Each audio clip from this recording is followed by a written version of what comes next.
Le télétravail est devenu le quotidien de nombreux Canadiens en raison de la pandémie. Mais si cette tendance gagne en popularité auprès des employeurs, tous n'y voient pas là une recette miracle. Et c'est le cas d'ailleurs de Christiane Germain, qui est coprésidente de Germain Hôtel, qui a une position, on pourrait dire, très nuancée sur le télétravail.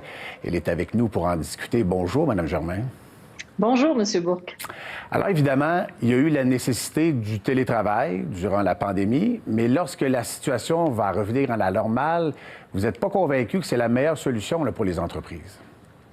En fait, vous l'avez dit, je pense que effectivement, je suis pas convaincue. J'ai une position nuancée et je pense qu'on doit en parler. On doit, c'est pas juste, c'est pas noir et c'est pas blanc. Puis je pense que c'est important d'en parler ouvertement. Ouais, et c'est quoi votre position justement sur le télétravail?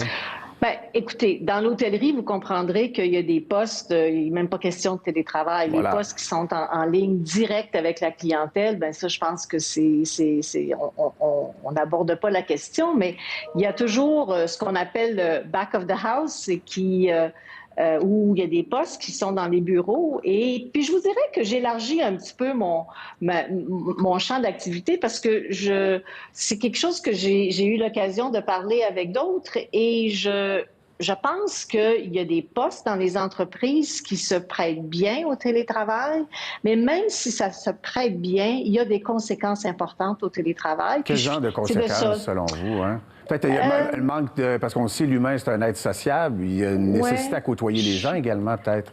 Je pense que c'est important de côtoyer les gens. Je pense que quand on parle d'innovation, c'est important d'être en contact avec les gens. Quand on parle de sentiment d'appartenance à l'entreprise, quand on parle de culture d'entreprise, ces choses-là se transmettent beaucoup mieux et beaucoup plus facilement quand on est en contact avec les gens. Alors moi, c'est sûr que si vous m'aviez posé la question le 1er mars de cette année, probablement pas probablement, mais le télétravail, c'était pas une option. C'est devenu maintenant une option, mais pas sur une base continue. Je pense que faut les employés, faut qu'ils communiquent entre eux. Et ça a été extraordinaire. Ça nous a aidé à passer à travers cette crise-là, le télétravail, avec toutes les technologies qui sont disponibles.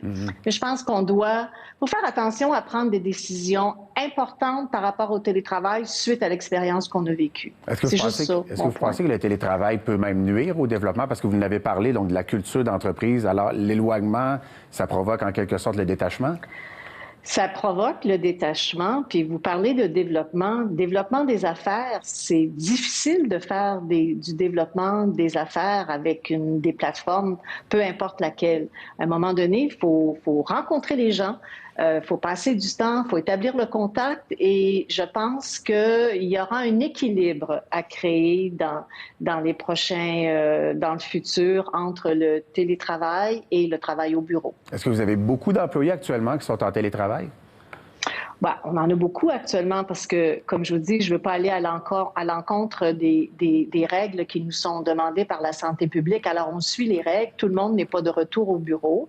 Mais tranquillement, au fur et à mesure que c'est possible de ramener des gens au bureau, on ramène des gens au bureau. Puis, on implique aussi les employés dans la façon dont on fera le télétravail. C'est pas quelque chose que je veux imposer comme employeur, mais je veux en discuter et m'assurer que la culture de l'entreprise est toujours bien transmise et fait toujours partie des valeurs importantes de l'entreprise. Oui, alors actuellement, on a dit qu'il s'agit d'une des tendances du marché du travail. Est-ce que vous pensez que le télétravail est là pour durer, pour rester longtemps?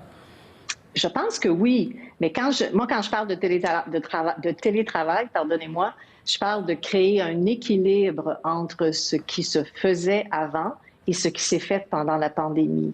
Mon opinion est que ce qui s'est fait pendant la pandémie n'est pas quelque chose de durable, c'est-à-dire toujours être à la maison et ne jamais venir au bureau. Je ne crois pas que ce soit une solution durable pour l'avenir. Et le développement des entreprises aussi. Comme vous le savez, on a une économie à rebâtir et je pense qu'on va avoir besoin de toutes les entreprises et tous les gens qui en font partie. Il va falloir se serrer les coudes et je pense que l'équilibre entre le télétravail et être au bureau ensemble pour faire ça va être très important. Ça me brûle les lèvres aussi de vous poser la question en terminant à Christiane Germain. Comment ça va dans l'hôtellerie? Alors, ça a été déconfiné. On sent que tranquillement, pas vite, les clients reviennent. Ouais. Comment ça se passe dans vos hôtels? Ça va, je vous dirais, par secteur, ça va très bien. C'est pas une cachette que Charlevoix va super bien. Oui. On est très contents. Les centres-villes sont très difficiles. Marché secondaire, ça bouge un petit peu. On sent que les gens, malgré tout, ont encore le goût de voir un petit peu de pays. Alors, mais Charlevoix, c'est un été fantastique. Effectivement, on a entendu ça. Beaucoup de monde à Charlevoix, Ouais. beaucoup de monde Bas-Saint-Laurent, Gaspésie, etc. Christiane Germain, merci beaucoup d'avoir été avec nous. Merci. Surtout avec une position qui est différente, je trouve, des autres entrepreneurs. Merci. Merci beaucoup. Au plaisir. Bonne soirée.